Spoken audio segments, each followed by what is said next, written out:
Hello, this is Ruby, the Conscious Crone, coming to you today on Tuesday, the 1st of October. Crikey, can you believe it's October already? 2024. So we are over 3/4 of the year, nearly done and dusted. We're tiptoeing, probably more strolling now into autumn. I'm sure you've noticed, for those of us in the northern hemisphere, the days are getting shorter, the wind is getting a little bit stronger, leaves are hanging onto the trees by their very fingertips, if leaves could have fingertips, if such a thing existed. The weather is changing, it's getting cooler, the dark is starting to creep in, and we're starting to think more about those cosy nights in, the sort of, reading and just sitting by the fire, the big stews and casseroles, and just kind of wrapping yourself up really, and maybe like a quieter pace of life. If we look at what nature is doing, nature is starting to get ready to go to sleep, and I think in the world that we live in, we've been led to believe that we're separate from nature, so we should be going all the time, 100 miles an hour, rush. Oh, while you're here, you should be there. It's just frenetic, isn't it? It's chaotic, and we wonder why so many of us are so stressed and anxious and heading for burnout. It's because we're trying to exist against the natural order of things. So I think that if we look at nature and see what nature is doing, we could take some massive cues from that. So why am I on here today? What have I jumped on to talk to you about? Well, I've read some notes. So what's just popped into my head? I was just watching a video which was talking about ancestral trauma and how the actions that you can take now in this time can have a massive impact on the generations that come after you. So we are real game-changing energies on the planet. We are cycle breakers, if you like. So we can take a magnifying glass, if you like, and I've got one right here. We could take that and we could actually have a look and see what are the patterns, what are the repeating patterns in our family, and do we want them to be handed on to the next generation and generations after those that come? Do we want to keep repeating the same things that maybe aren't working so well for the family, as well as honouring those things that do work really well? Because everything has to be in balance, so it can't all be bad. There has to be some good there as well. But when you're looking at healing yourself and looking at what change can I make, it's kind of asking you to go, well, what's not right? What patterns are you seeing there? And what changes can you make to stop those patterns just going forward? So it reminded me of a film, some of you might have seen it, called Sliding Doors. And the main character in it is played by Gwyneth Paltrow.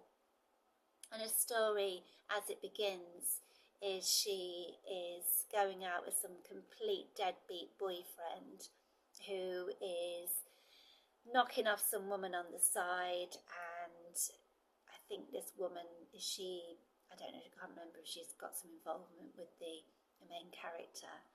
But the sliding door scenario is that there are two potential lives which would run in parallel, and the difference can be you deciding which one you actually want to go down, because energy's there, you've got the choice of which way you go. And the film shows you those two contrasting lives and how different they turned out to be, just based on the choice that main character made or could have made. So whether she decided that this is not right for me and I'm going to do like a handbrake turn and I'm going to go off in that direction, or I'm just going to keep accepting more and more of the lack of just good stuff that's being given to me, and I'm just going to remain downtrodden. And when I thought about that story, I was like, it really comes back to, for me what ancestral healing is all about. You know, you might not be able to go lots and lots of generations back, but you can go back as far as you can when you put together like an ancestral family tree, which I do with people. And then you maybe have an idea, because if trauma skips a couple of generations and you've been able to go back maybe 2-3 generations, perhaps you've got a little bit more information, then you may be able to go, oh, it's a possibility then, if it was at this level and it skips a generation, then possibly if I go back another couple of levels, then it might be there too. And again, if it skips a generation, then it potentially could be on that level above or above them. And you can draw in more information. What kind of area did these people live in? What time are we looking at? What events were going on in the world? Because all of these things feed in.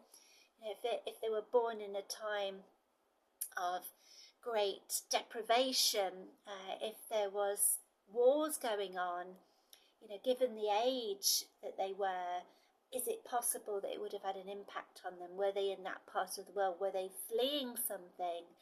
Was there, it could have been anything really. It could be circumstantial, it could be world events, it could be all sorts of everything really. But every single thing that is experienced is then going to be stored within the body, and that change, whether it's a change to the woman or it's a change to the man, it's going to affect those generations that come afterwards. Now, you can't necessarily go back, you can't change where your ancestors grew up, and you can't change world events, but what you can do is start to recognise those impacts that they may be happening in this modern time now. So how your body is actually speaking out that which has actually been stored. How is it trying to express the stuck emotions, the stuck feelings which have been handed down and down and down? And now the body has got to a point where it's like, I just can't carry this anymore. I can't, it's just too heavy. So whether it is, you know, the repeating headaches that you're getting, or whether it's that annoying twinge that you keep feeling in your right ankle, or whether it's the pain you're experiencing in your middle back, your body has this language. It's when it's not at ease, it's in dis-ease, which means there's no ease. And it is hoping that somebody is going to be able to go, I know what that might be. I've got an idea that what you've got going on in your left shoulder could be related to this and this. So you could have a few potential ideas, and then you could, as you start to work your way through them, you could start to feel that there's like an aha moment that comes forward. I mean, as I say, the individual that you're talking to might not necessarily fully know the entire story of their family, but if you're the sum total of everyone who has gone before you, when somebody like myself is talking directly to your body, is talking to your subconscious mind, there is a lot more information there that can be connected with, that can be looked at and listened to, and bringing that discernment forward to allow your body to be heard and to really be seen in a way that is possibly never been seen. And not just you, those that have gone before you as well. This is really powerful stuff. And this is learning and knowledge which I have been acquiring over a number of years. It's things that I've started to recognise in myself. So when I've had very kind of emotional times that I've been going through, and I've experienced pain in particular parts of my body, at the time I didn't think I really understood what it was, and I would have put it down to, oh, you know, maybe it was because I was working in a really cold place. But as I've gone on the journey that I've been on, as I've sort of come to understand more the lived experience I've had of whether it's been working through you know, times of bereavement and loss, and trying to process really heavy and dense grief, or whether it has been working through childhood trauma, whether it's been trying to understand or try to get an understanding of why you can sometimes find yourself in relationships that aren't good for you. I mean, having experienced domestic violence and psychological and emotional abuse as well as physical abuse. You know, there's so many things that feed into you, and you don't always have the emotional intelligence at the time to really understand why you're actually finding yourself in those circumstances. But as I've kind of been on my own life's journey, as I've picked up this lived experience, and I've started to understand my own body more, I've started to understand what my body is saying to me, and now starting to I recognise these patterns in other people. And when I then consolidate it with the learning that I've had and the studying that I've done, whether it's working with Reiki energy, whether it's using sound in a therapeutic way, or just allowing people to actually immerse themselves in it, whether it's using my lived experience to help people through life coaching, and the other things just find me. Whether I come across an interesting workshop or books or just studying, conversations that I have with people, every individual that I work with, they are my biggest teachers, really. So it's like it's this constant evolution. And what I get in addition as well, given the way that I work, the fact that I recognise that I am a spiritual being having an earthly experience, that I am able to connect with something much bigger than myself. I'm able to connect with that, well, it depends what you want to call it. I mean, I call it the universe, divine creator, but you might have your own name for it. But it is that power that is bigger than us, that we are a fraction of, that energy that comes and illuminates this body and brings it alive, brings all that wisdom forward, and all of that help that's outside of me that I can tap into. So what I do as well is I channel. So I channel information, I channel, what else do I channel? Like, I've channeled workshops, I've channeled messages for people, I've channeled different directions. Just stuff gets given to me. Sometimes in a format that I understand, and other times I just take notes because I feel like I'm probably writing for a future me, so it might not actually make any sense at this point in time. But if I was to revisit it in, say, like a year, 18 months, 5 years down the line, it would then make perfect sense, because I would have evolved enough in myself that when I go back to that and I look at it, I'm going like, yes, that's exactly what I'm working on now. That makes perfect sense. So you don't always have to have all the answers. You don't always have to look at something and have complete comprehension of it. But I think what we're asking people to do in the times that we're in is to have a willingness to consider the possibility that you may have come onto the planet to actually bring some positive change to the family that you have been born in. I think when I was sitting with this idea a few weeks ago, and when I've actually looked at my own family, I kind of see you can have repeating patterns. So it's pattern, generation.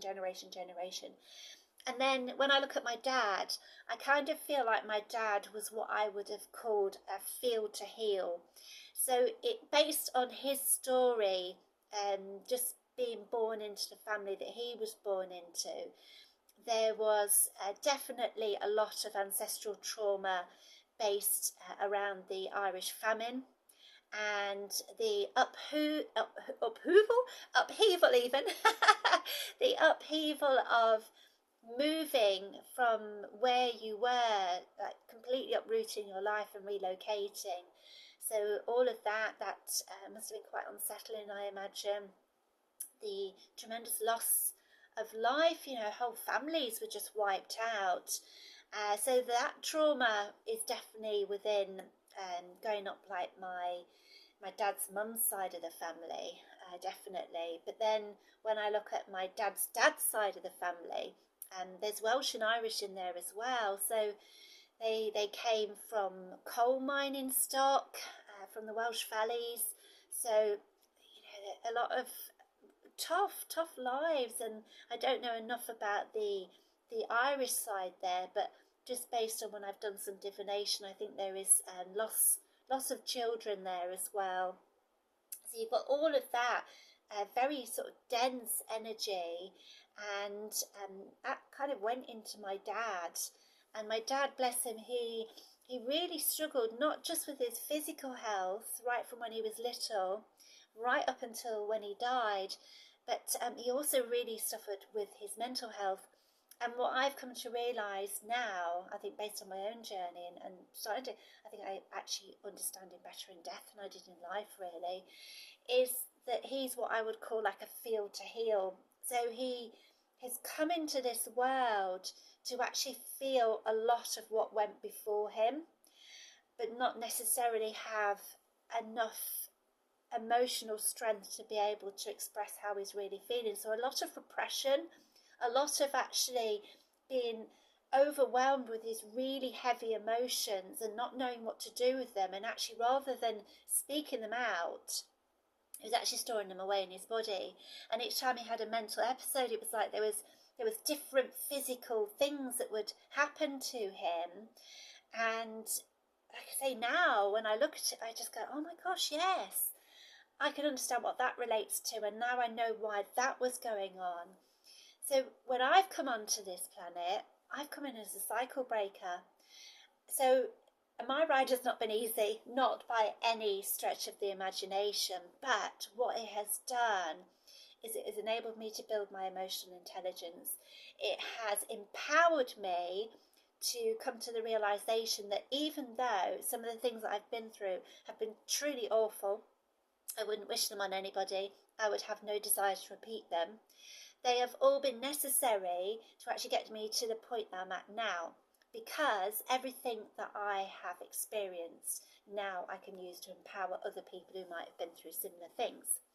Now, I'll never walk in your shoes, it's not possible because we are all unique, but it may be that I've walked in similar ones, and I think that having that ability to sympathise with you, to have some empathy as well, to help you to find forgiveness for yourself, because I think that is so vitally important. You always did the best that you could do in the moment that you were in, with the tools that you were given at the time, and you were, I suppose, surrounded by people who didn't know any better. Now that isn't excusing behaviour, not at all, and it's not necessarily asking you to forgive what other people have done to you, and that would be your call. But I think that on some level, if you're able to find compassion for those people who are broken, and they're broken through no fault of their own, again, I'm not excusing behaviour, but people who are broken break people, and those broken people have a choice. Again, coming back to the sliding doors, they have a choice on which way they go.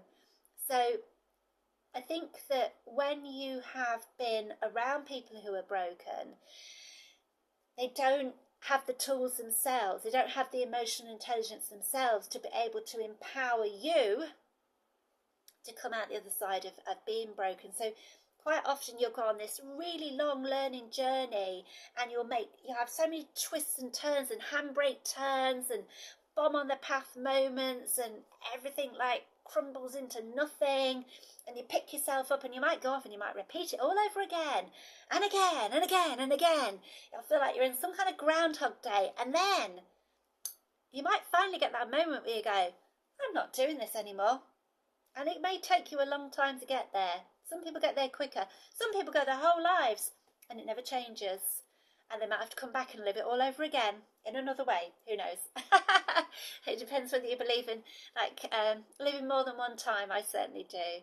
But I think that if you feel like you have come as a cycle breaker, if you feel like you can recognise people within your family that were feel to heal, who really struggle with their mental health, and you're able to start looking at them with different eyes now, maybe.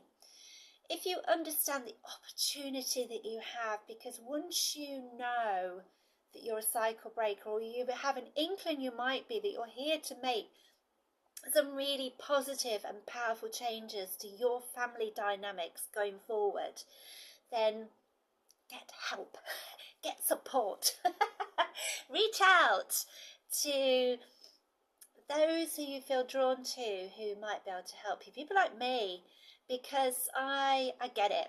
I totally get it, and I don't want to feel that people are kind of struggling on their own to get through. You know, they sort of feel that something's not right, but they're not sure which way to go. We can have a chat. I do a free clarity call, half an hour, your space.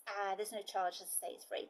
And we can have a chat and we can see what's going on, and we can put together a plan of how I might be able to help you. And if not me, there will be somebody else. Absolutely. You know, start to trust your gut. And if you've not been trusting your gut, maybe start tuning back into that kind of inner knowing. Allow yourself to be guided. We're all energetic beings. If we allow ourselves to tune back into that essence of being this spiritual being, just using this body to have an earthly experience, we will recognise that we are far more powerful than we think we are. That we have this ability to get this support, either on earth or externally, that we don't have to struggle on our own. Nobody has to struggle on their own. There's just so much help out there for you. So, I think that might be everything. I've definitely worked through all of my notes. So I just want to let you know that don't struggle on your own. Reach out and ask for help. If you feel like I am the lady that could help you, then head over to my website. It is consciouscrone.com. I'm Ruby, and drop me a message. Have a look at the different sessions that I do. We can do the sessions either face-to-face or we can do them online. I can also tailor a lot of my offerings to work in like group settings. I can come to workplaces. I'm open to collaboration, and I'm happy to work at events. You know, I'm open to suggestion really. So if you've got some ideas bubbling away and you think that you'd quite like me to come and do a talk, or you would like me to come and be like a co-facilitator, or you've got an idea bubbling away and you think, oh, actually you might be able to lend something to that event that I'm putting together, then reach out and ask me, and it'll be a yes, no, or a maybe. I don't dismiss anything, and I go where I'm guided. So that's it. If you have any questions, then by all means do pop them in the comments, or do reach out and ask any questions. But I'm sending you lots of love. I hope that you have a beautiful Tuesday, and that if you are struggling, you find the help that you need. So take care. That's all. Bye for now.